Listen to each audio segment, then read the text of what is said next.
Bienvenidos a esta edición especial del debate de la economía, en el que vamos a hablar sobre libertad económica.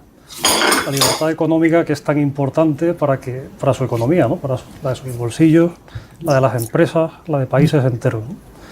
En este contexto, en esta línea, la llegada de Javier Milei a la presidencia de Argentina está dando mucho que hablar. Se ha encontrado, tiene que gestionar una situación económica crítica y lo va a hacer pues con medidas económicas liberales, ¿no? Mientras tanto, en España estamos apostando cada vez más por un intervencionismo mayor del Estado y lo que hay que preguntarse es si eso es bueno o es malo, ¿no?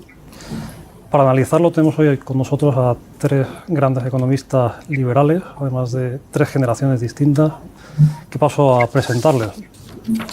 Aquí a mi izquierda tenemos a Carlos Rodríguez Brown, que es catedrático de Economía de la Complutense, autor de muchos libros, entre ellos muy interesante, ¿no? La cultura de la libertad, ¿no? Bienvenido, Carlos. Muchísimas gracias. Me parece bien que a los viejos nos pongas primero. Es buena educación, buena educación.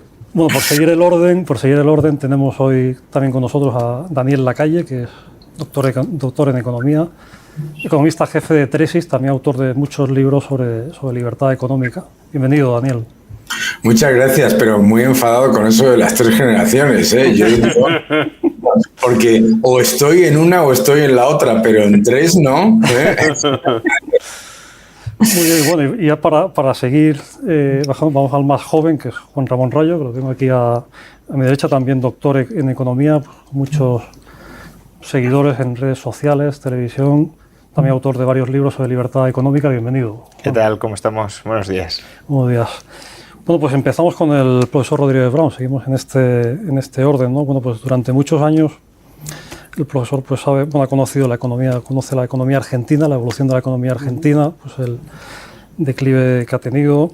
También conoce muy bien la economía española, ¿no? En España hemos tenido a lo largo de la historia periodos de liberalización, ¿no? Pues el más conocido, muy importante, es aquel de los años 60, ¿no? Con las medidas que pusieron en marcha pues Ullastre, los ministros Ullastre, Navarro Rubio, López Rodó, que dio lugar al milagro económico. Crecíamos a unas cifras pues parecidas a las que nos asombran hace poco sobre China. Hemos tenido también el periodo de Aznar, del gobierno de Aznar, también con medidas liberales que han ido bien en España en general, ¿no? Nos ha ido bien, más o menos, con la libertad económica, ¿no? Sin embargo, pues ahora estamos apostando más por un intervencionismo mayor del Estado, ¿no? Esto, vamos por un mal camino o no, y en qué influye eso en la vida de los ciudadanos. Bueno, pues en la medida en que tengamos menos libertad económica, pues tendremos menos crecimiento, tendremos menos prosperidad y eso pues castigará los bolsillos de la gente. Así que en ese sentido uno podría decir que estamos por el mal camino. Sin embargo, me gusta ser optimista y ver las cosas de diferente manera. Yo creo que existe una especie de enseñanza, ¿no? Una especie de aprendizaje. Y las personas lentamente yo creo que han ido apreciando más la libertad. Y si tomamos una perspectiva más larga, a mí me parece que hay que ser más optimista que pesimista. Espero que se cumpla una ley, que es la ley que me permite a mí dormir por la noche, que es la ley del optimismo económico, que dice lo siguiente: es posible que los partidos políticos que suban los impuestos pierdan las elecciones. Si esto sucede de manera reiterada, entonces se puede producir una especie de patrón político, en donde los políticos pueden incursionar en un círculo virtuoso, y es empezar a competir por dar más libertad en lugar de por dar menos. Me dirás que igual esto es una expresión de deseos, pero en todo caso, que Dios me oiga.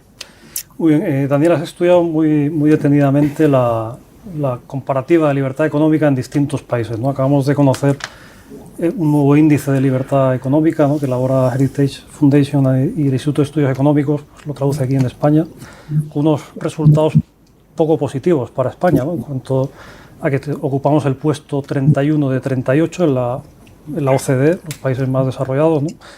Y el 55 de 184 a nivel global, ¿no? ¿En qué fallamos significativamente en esta libertad económica? ¿En qué terrenos ves que nos falta libertad económica y en qué afecta más a nuestra economía y, por tanto, a los ciudadanos? Bueno, yo creo que si miramos los datos del índice de libertad económica, lo que queda patente es que hay un gran problema en cuanto a la responsabilidad gubernamental, en calidad de gobierno, en lo que es sanidad de las cuentas públicas, etcétera. Pues estamos en una situación no mala, sino de las peores, ¿no? Y yo creo que eso es importante, porque en España tendemos a repetir la frase más peligrosa que hay en la economía, que es el gobierno tiene que, ¿no? Tiene que hacer esto, tiene que hacer lo otro. Y el gran problema es que el gobierno hace demasiado, y además de hacer demasiado, lo que hace es frenar, ¿no? En Libertad o Igualdad yo siempre explico que el gobierno solo puede hacer dos cosas: frenar o facilitar, no puede hacer otra cosa. Entonces, cuando el gobierno se presenta como solución a los problemas que ellos mismos han creado, lo que se genera, como decía Carlos, es menor crecimiento, mayores impuestos, menor renta disponible, menor capacidad de ahorro y, por lo tanto, empobrecimiento generalizado, que es lo que estamos viendo en esto que llaman el cohete, ¿no? El cohete averiado de España. Y lo que se ve en ese índice de libertad económica son muchos factores que habría que explicarle a los ciudadanos con más regularidad. Y es que los países con mayor libertad económica tienen también no solamente mayor calidad de vida, sino mayor respeto al medio ambiente, mayores y mejores derechos para los ciudadanos, mayor igualdad entre hombres y mujeres, mayor nivel educativo, etcétera, etcétera. La libertad económica permea a todo, y la libertad económica en realidad lo que significa es la capacidad de elegir comparado con la imposición de una serie de cosas por parte del poder burocrático. Juan, has tenido la oportunidad de estar recientemente con Javier Milei en su polémica visita a España, ¿no? Pues luego han salido bastantes cuestiones a raíz de ella, ¿no? Sé que lo sigues muy de cerca, ¿no? Me gustaría saber en este periodo de tiempo que lleva, no sé qué medidas en este aspecto de la liberalización pues te han llamado más la atención, y de qué puede aprender España de las medidas que se están llevando. Estamos en otro nivel, desde luego, la inflación ahí es mucho más alta, desde luego, que aquí, ¿no? Pero no sé qué podríamos aprender, si podemos aprender cosas, ¿no? Sí, incluso diría que estamos a otro nivel de partida en cuanto a libertad económica, ¿no? Es decir, Argentina está mucho más atrás, o estaba mucho más atrás que España en términos de libertad económica. Bueno, yo destacaría dos medidas fundamentales en estos primeros meses de gobierno dentro del escaso margen de acción que tiene Javier Milei, porque no olvidemos que sí, es presidente de la República Argentina, pero no tiene mayoría en el Congreso y por tanto no puede hacer todo lo que dice que le gustaría hacer. La primera medida, que se adoptó a los pocos días de acceder a la presidencia, es el decreto de necesidad y urgencia, por el cual se derogan multitud de regulaciones dentro de la economía argentina y se abre la puerta a liberalizar e incluso a privatizar diversos sectores o diversas empresas públicas.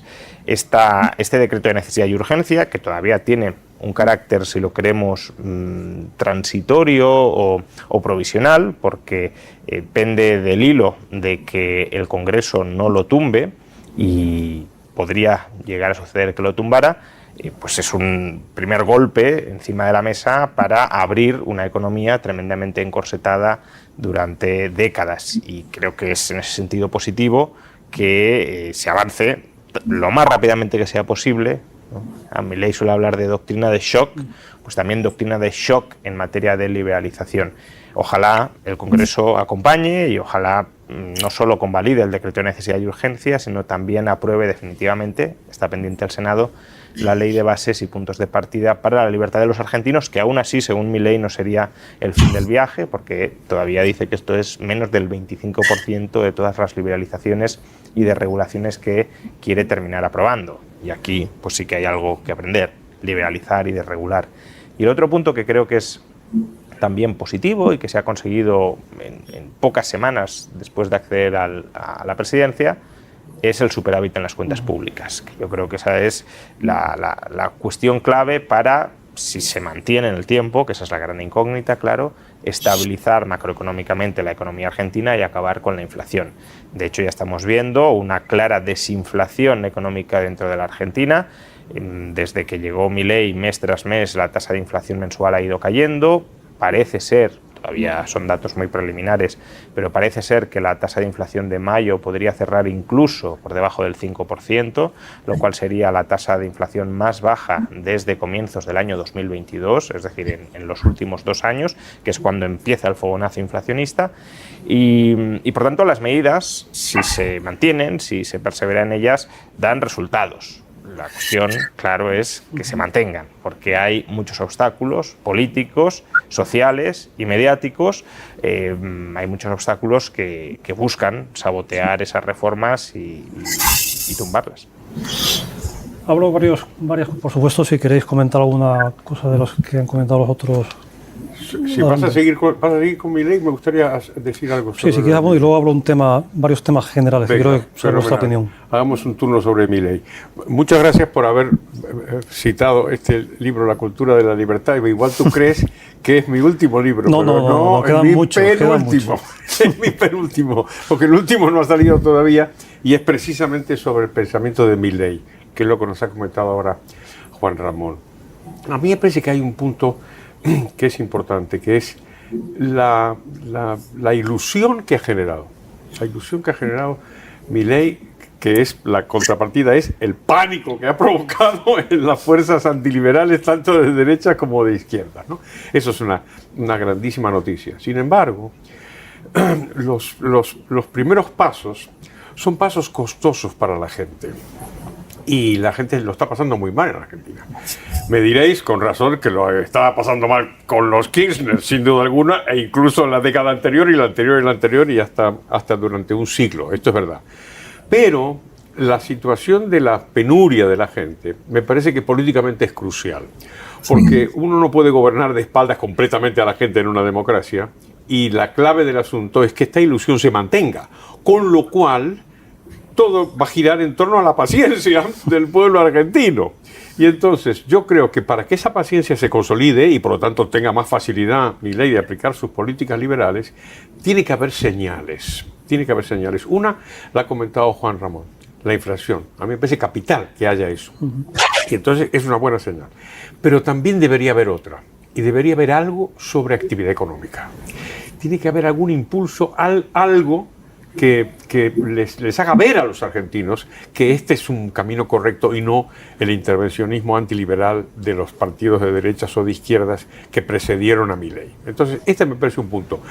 Soy optimista en un sentido, y es que se parte de una situación tan mala y la economía argentina, como decía Juan también, está tan encorsetada y tan lastrada por miles de regulaciones que si las va desactivando, aunque las desactive lentamente, es posible que muestre señales. Os pongo un ejemplo nada más. Los alquileres.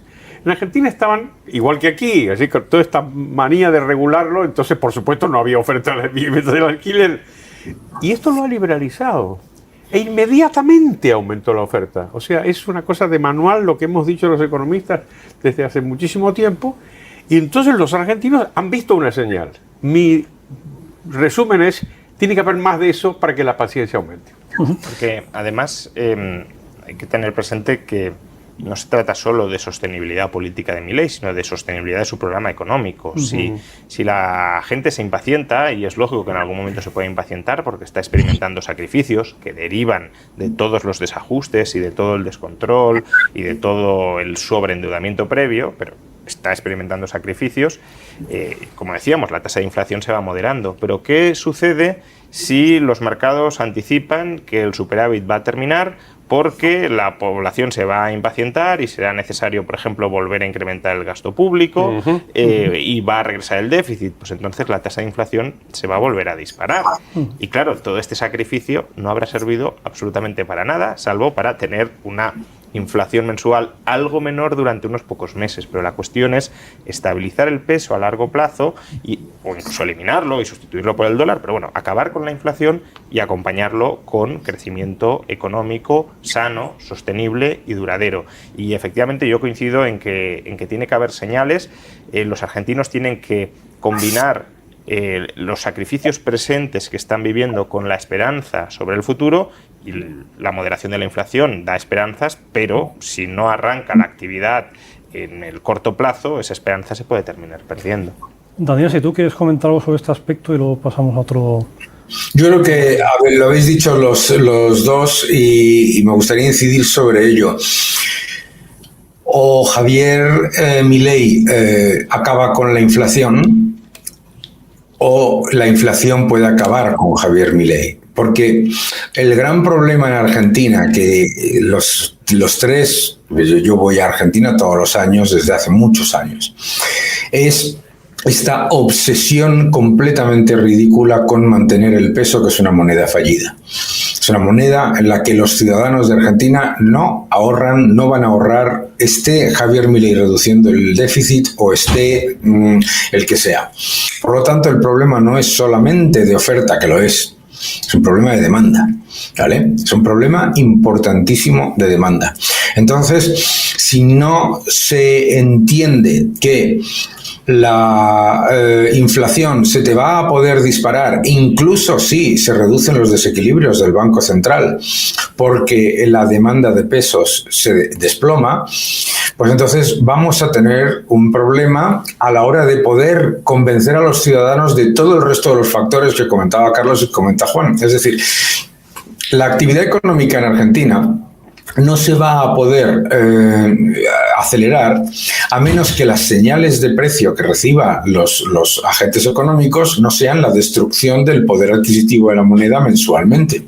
¿Por qué? Porque el denominador, cada vez que vayas a hacer una inversión, el denominador, que es tu coste de capital, el coste de capital no está bajando. Entonces yo creo que es muy importante, por lo tanto, esa medida, y a mí me pareció esencial cuando vino Javier a Madrid, que dijese de nuevo claramente que el objetivo de la dolarización es irrenunciable. Porque no es una cuestión de si... es que el peso no se puede estabilizar a medio plazo. El peso, la diferencia, la normalización del tipo oficial y el tipo paralelo del peso que llevó a cabo Milei, que tenía toda la lógica, ya se ha abierto de nuevo. Y ya se ha abierto de nuevo, ¿por qué? Por la lógica, porque no existe la demanda de pesos. Entonces yo creo que ese es el factor más importante. Recordarle todos los días que ese objetivo debe ser irrenunciable, porque si no, te puedes encontrar con un problema y además de encontrarte con un problema, dejar abierta la política monetaria al próximo gobierno tampoco estabiliza el peso a medio plazo. ¿Por qué? Porque cualquier ciudadano sabe que, bueno, que a lo mejor mientras esté Javier Milei no se va a estar imprimiendo dinero como locos, pero sabe que se va a imprimir dinero como locos cuando no solamente los diputados de la oposición, sino de algunos partidos cercanos al gobierno decidan volver a hacer lo que se ha hecho con el peso toda la vida. Bueno, con toda la vida no, con las distintas decenas de monedas. Recordemos que en Argentina había 11 tipos de cambio oficiales, que es una aberración. Pues estableciendo los paralelismos que queráis, pero bueno, cuando hay un debate entre liberalismo y economía socialista, como queráis llamarla, social de mercado, bueno, liberalismo y economía social, ¿no? Socialismo. Bueno, pues aquí siempre el debate se lleva a establecer paralelismos, porque allí también pasa, ¿no? O sea, que también se lleva pues a la cuestión del estado del bienestar, ¿no? Es decir, cuando se habla de implantar medidas liberales, ¿no? Pues el partido, pues el gobierno o los partidos de su línea, pues hablan que se va a ver perjudicada pues las pensiones, la sanidad, la educación, y esto es una cuestión que pues todos los ciudadanos en España pues tienen mucho en la cabeza, ¿no? Allí en Argentina pues también se está hablando de esto, en el sentido de que las medidas son muy duras, se ha hablado de que se incrementará la ayuda a familias, etcétera, ¿no? El que queráis, ¿cómo realmente medidas liberalizadoras dañan el estado del bienestar o no? Yo supongo que no, en la medida en que las medidas liberalizadoras promueven el crecimiento económico, ¿no? Y el Estado tiene que financiarse con el crecimiento económico. Pero lo más importante es hacer frente al debate central de todo esto, ¿no? El debate central de todo esto es que como decía Hayek, los socialistas de todos los partidos, los socialistas de izquierdas y de derechas, han conseguido inocular en una parte importante de la población la idea de que el Estado es protector, Y por lo tanto, a más Estado, más protección, a menos Estado, menos protección. Esta es una idea que se cultiva mucho y desde púlpitos y cátedras y tribunas sin fin se nos asegura que el Estado tiene ventajas y tiene solo ventajas. Bueno, pues es importante plantear este debate y refutar esta idea, ¿no? El Estado, por supuesto que tiene ventajas, ¿no? Imaginaros que el Estado le quitara a la gente la mitad del Producto Bruto y después lo gastara en francachelas, ¿no? En juergas. No, pues obviamente no podría subsistir. El Estado se legitima redistribuyendo la renta. Se legitima, claro, brindando servicios que la ciudadanía aprecia. Entonces, ¿cómo se combate esta idea de que no se puede reducir el Estado sin reducir la protección social? Bueno, pues insistiendo, primero en que el Estado no es gratis. O sea, toda esta inmensa bandera que van erigiendo los antiliberales, de las pensiones, la sanidad, lo que sea, hay que explicar que esto no es gratis, que esto tiene costes no solo en términos de impuestos, obviamente, sino también en términos de eficiencia, y que eso se puede discutir. Y después, insistir en que lo que a mí me gusta llamar la falacia del Estado que está. La falacia del Estado que está dice que como el Estado está y hace cosas, entonces esas cosas que el Estado hace porque está no se harían si el Estado no estuviera. Como el Estado hace sanidad, pues sin Estado no habría sanidad. Como el Estado hace educación, pues sin Estado no habría educación. Hay que refutar eso y se puede hacer, pues eso, demostrando que el Estado pues no es gratis y por lo tanto si no estuviera, los ciudadanos retendríamos ese dinero y lo pondríamos a gastar, por ejemplo, en sanidad, en educación o en pensiones. Juan o Daniel, el que queráis, ¿cómo lo veis? Sí, yo creo que, como dice Carlos, hay que diferenciar entre que privatizando o liberalizando o reduciendo el gasto público salga perjudicada la sanidad del Estado, las pensiones del Estado, la educación del Estado, que obviamente si tú recortaras en esas partidas, recortaras en gran medida, saldría perjudicada, a que salga perjudicada la educación, la sanidad o las pensiones, porque la educación del Estado, las pensiones del Estado, la sanidad del Estado son formas de suministrar socialmente, formas coactivas de suministrar socialmente esos servicios, pero no son la única forma o la única posibilidad de hacerlo.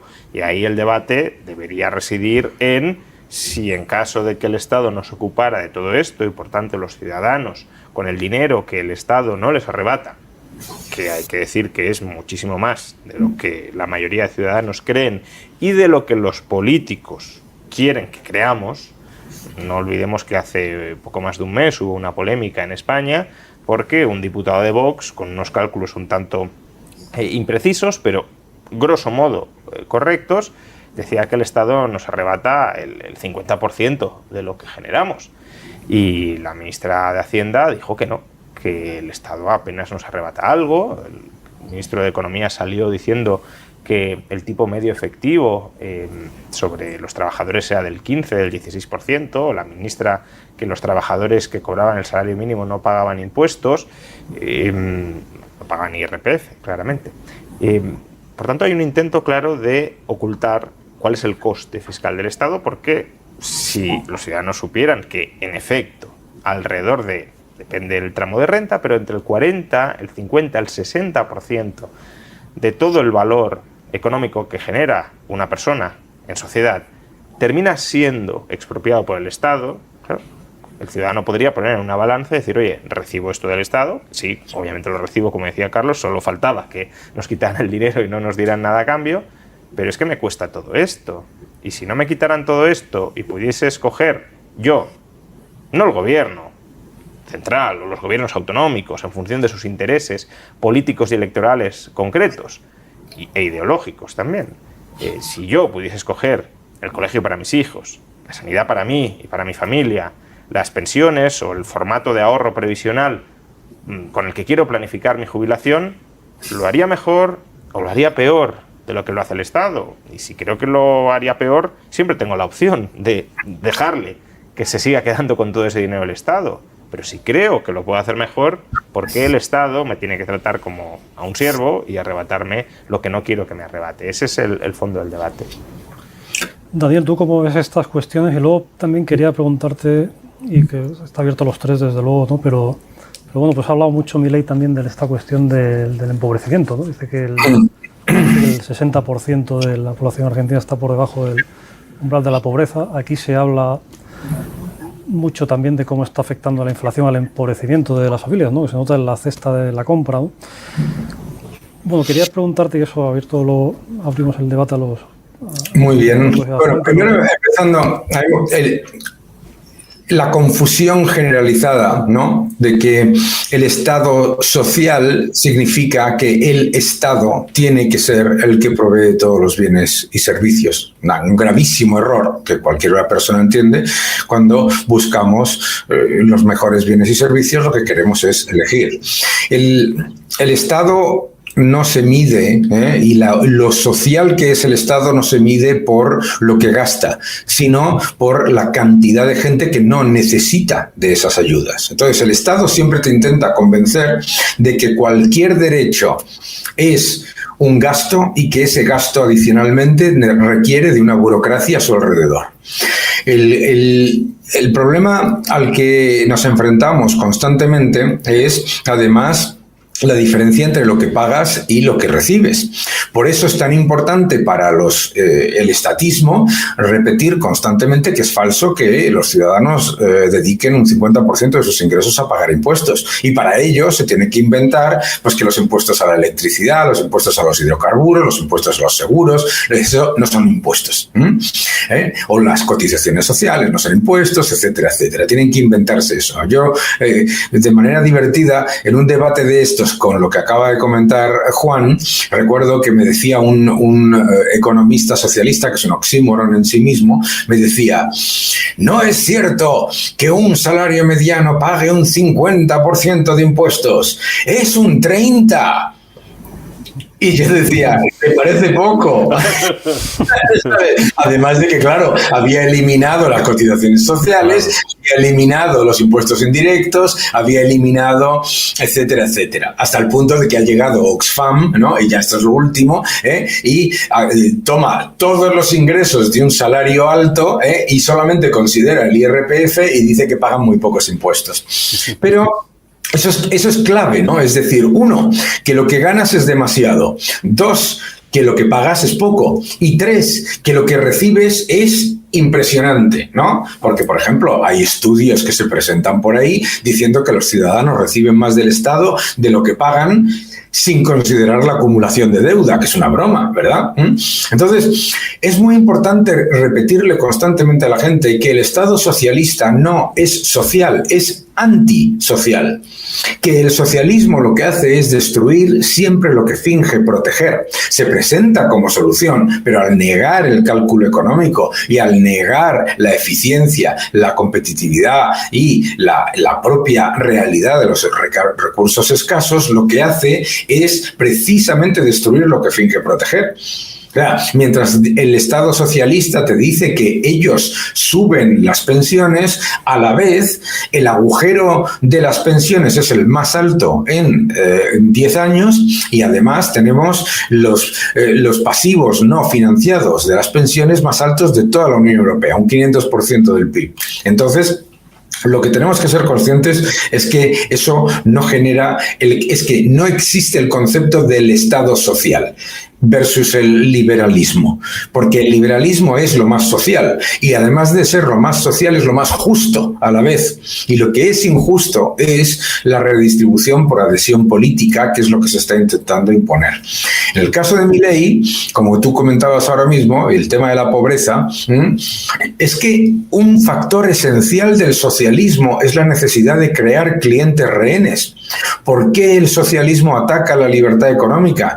Porque los individuos que son económicamente libres son críticos y, además de ser críticos, ponen en aprietos a los gobiernos. Sin embargo, cuando un ciudadano es cliente rehén de aquello que le pueda dar el Estado si se lo da, no solamente es alguien que es dependiente, sino que cuando se queja, el Estado acude a la represión y se tiene que aguantar. Claro, que es lo que pasaba en Argentina. En Argentina llegaban y decían, les vamos a dar un subsidio de 1.000 pesos. Ay, es que 1.000 pesos no valen nada. Pues se fastidia usted. Pero depende de mí. La libertad económica es extremadamente peligrosa para el Estado y para los socialistas, como bien dice Carlos, de todos los partidos. Porque como han visto muchas veces los partidos de centro-derecha en muchas economías desarrolladas, los votantes de centro-derecha, que suelen ser más libres económicamente, las clases medias, los profesionales, los autónomos, etcétera, etcétera, resulta que no les pasan los errores y las tropelías que cometen en nombre de la bondad infinita del burócrata, ¿verdad? Bueno, dos cuestiones amplias y vamos terminando. Milei está hablando mucho de recuperar el esplendor de Argentina, ¿no? Bueno, España podría pensarlo también, un país como el nuestro con tanta historia tan importante, ¿no?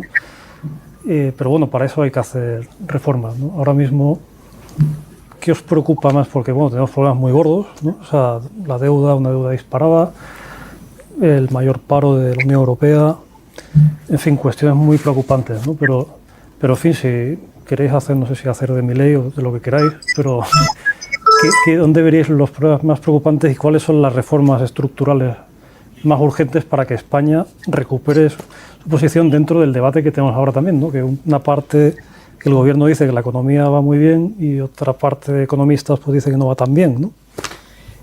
Juan. Yo sobre lo que has mencionado de que Milei está apelando a que Argentina recupere su esplendor o a volver a hacer Argentina grande, sí quiero aclarar a qué se refiere Milei con eso, porque como está copiando un eslogan de Trump, y Trump es un nacionalista estadounidense, que pues, hagamos de nuevo América grande, Milei en la entrevista en The Time aclaró que cuando él habla de volver a hacer Argentina grande o de recuperar el esplendor de Argentina, se está refiriendo a restablecer los valores liberales o libertarios dentro de Argentina, que son los valores con los que la sociedad floreció.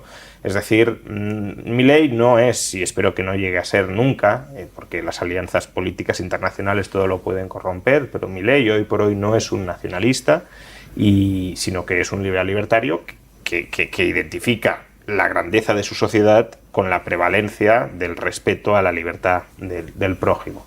Y ya contestando la pregunta, creo que hay tres grandes problemas, hay muchos, pero hay tres grandes problemas en la economía española que además los tres afectan en gran medida a las generaciones más jóvenes.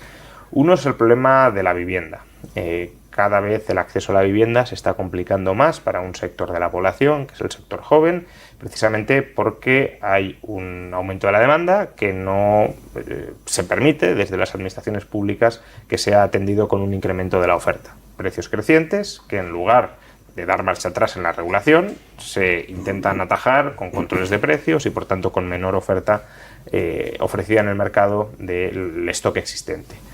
Un segundo problema, también muy grave a medio y largo plazo, es el problema de las pensiones. Un sistema público de pensiones con graves problemas de sostenibilidad que este gobierno, en lugar de ir corrigiendo, aunque sea poco a poco, de manera gradual, para reducir esas deficiencias de sostenibilidad, ha agravado de manera muy considerable. Incluso la Comisión Europea, en sus estimaciones, con datos que le proporciona el gobierno, sostiene ahora que el problema de sostenibilidad de las pensiones no va a acabar en 2050, que es lo que esperábamos, que a partir de 2050, 2055, empezara a mejorar la cosa, sino que se va a cronificar. Incluso en 2070 vamos a tener un problema, según la Comisión Europea, de pensiones muy similar al que tendremos en 2050. Y eso significa que hoy los jóvenes pagan mucho y recibirán poco en el futuro. Por tanto, se les impide capitalizarse en el presente y se les va a descapitalizar en el futuro con recortes en las pensiones. Y el tercer problema es el del mercado laboral, el de la inserción en puestos de trabajo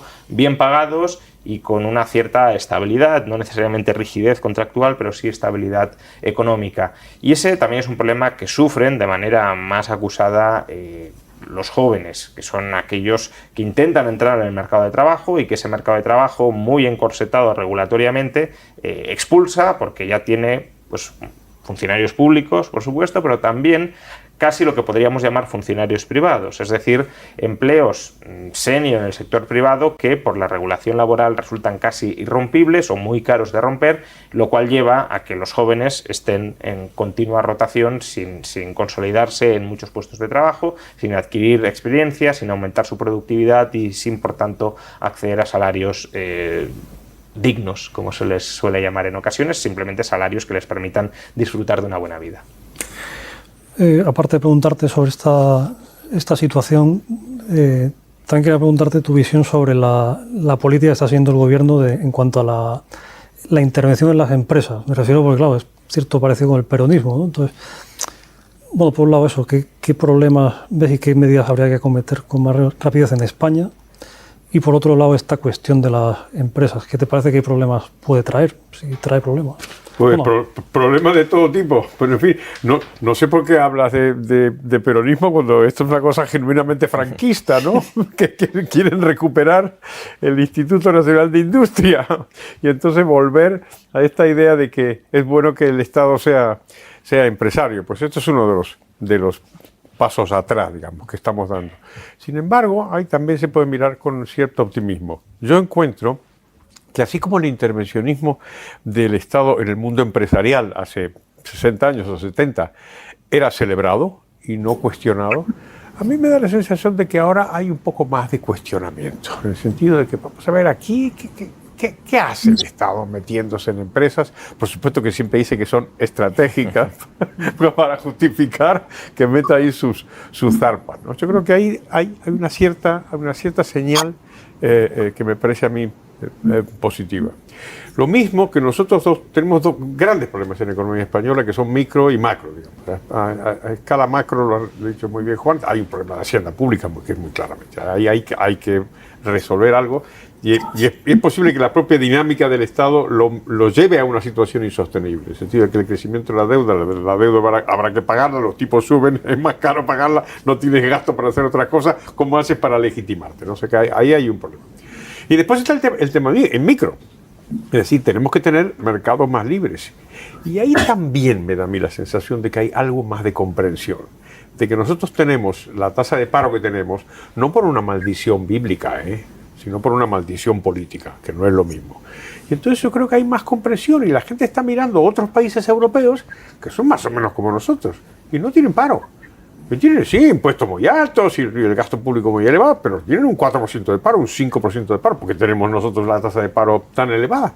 Y se está permeando la idea de que igual tiene que ver con el hecho, volviendo al franquismo, de que el mercado de trabajo en España está muy restringido y es muy poco flexible. En ese sentido yo creo que están los problemas, pero alguna luz de solución puede haber. Daniel, contigo cerramos. Urgencias para la economía española, que veas ahora mismo medidas más necesarias de un periodo de plazo más corto y principales problemas. El más importante es la inseguridad jurídica. En España es muy típico el concepto de los globos sonda que le hacen mucha gracia a los políticos y piensan que no pasa nada, pero generan una enorme inseguridad jurídica. Estamos viviendo ya como habitual no solamente el riesgo regulatorio, sino la utilización del riesgo regulatorio y incluso de la hacienda pública para intereses políticos particulares de los gobernantes de turno. Y esto es absolutamente aberrante. Entonces, la inseguridad jurídica, el riesgo regulatorio y, por supuesto, una fiscalidad completamente equivocada y orientada a hacer que el tejido empresarial sea pequeño y sea débil. Por lo tanto, hay que hacer muchas cosas en España. Y lo primero, además, es no caer en el error del gradualismo. Volvemos a Milei. Uno de los grandes errores que cometió Argentina cuando gobernó Macri fue el del gradualismo, el de esperar que las cosas mejoren poco a poco sin cambiar radicalmente todos los errores que se han cometido. Entonces, es muy importante de cara a cualquier cambio político político que pueda haber en España, que cuando se habla de derogar el sanchismo, se derogue el sanchismo, que es la intervención absoluta estatal dentro de la economía y la injerencia absoluta en la actividad empresarial, ¿no? Muy bien, pues hemos llegado al final del programa. Muchas gracias, Carlos Rodríguez Brown. Muchísimas gracias, muy amable. Muchas gracias, Daniel Lacalle. Muchas gracias, Ramón Rayo. Muchas gracias. Y a todos ustedes por seguirnos y les esperamos en una próxima edición del Debate de la Economía.